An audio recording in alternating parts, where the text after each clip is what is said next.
ஒரு அழகிய ஓவியக் கூடத்தில கவின் என்ற திறமையான ஓவியனின் தூரிகை தீட்டிய வண்ணங்கள் பார்வையாளர்களின் கண்களையும் கருத்தையும் ஒரு சேர கவர்ந்திழுத்தன. அவனது ஒவ்வொரு ஓவியமும் ஒரு கவிதை போல காண்போரின் மனதில் ஆழமான தாக்கத்தை ஏற்படுத்தியது. நண்பர்கள், கலையார்வலர்கள் என அனைவரும் கவினின் படைப்புகளை பாராட்ட, அந்த பாராட்டு மழையில் அவன் மகிழ்ச்சியுடன் நனைந்தான். அவனது நெருங்கிய நண்பனான ரவியும் அந்த ஓவியக் கூடத்தில்தான் இருந்தான். ஆனால் அவன் மனதில் மகிழ்ச்சிக்கு பதிலாக ஒருவித கசப்புணர்வு மெல்ல மெல்ல பரவத் தொடங்கியது.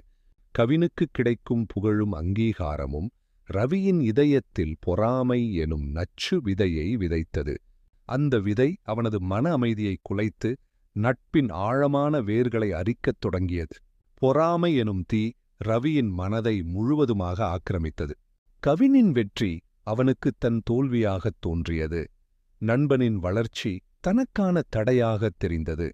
கவின் சிரித்து பேசும்போது கூட அது தன்னை ஏளனம் செய்வதாகவே ரவிக்குப்பட்டது. அவனது கண்கள் சிவந்தன, இதயம் கனத்தது. நட்பின் இனிமை மறைந்து கசப்பு மட்டுமே மிஞ்சியது.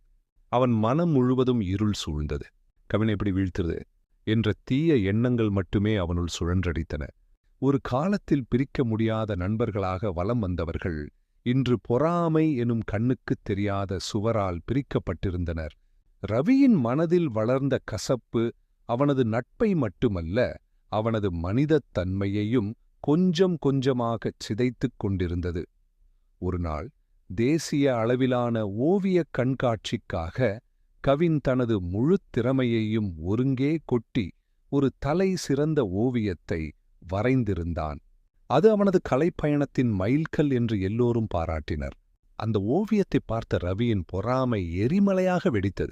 அந்த இரவின் நிசப்தத்தில், யாருமில்லாத வேளையில் ஓவியக் கூடத்திற்குள் இரகசியமாக நுழைந்தான்.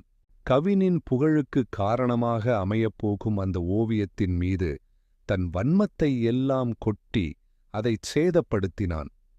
வண்ணங்கள் சிதைந்து, கோடுகள் கலைந்து, அந்த அழகிய ஓவியம் தன் உயிரை இழந்தது. ரவியின் மனதிலிருந்த தீ இப்போது ஒரு கலைப்படைப்பை சாம்பலாக்கி இருந்தது. அந்தச் செயல் அவனது பொறாமையின் உச்சக்கட்டமாக, அவனது நட்புக்கான இறுதி அத்தியாயமாக அமைந்தது. அடுத்த நாள் காலை சிதைக்கப்பட்ட ஓவியத்தைக் கண்ட கவின் அதிர்ச்சியில் உறைந்து போனான்.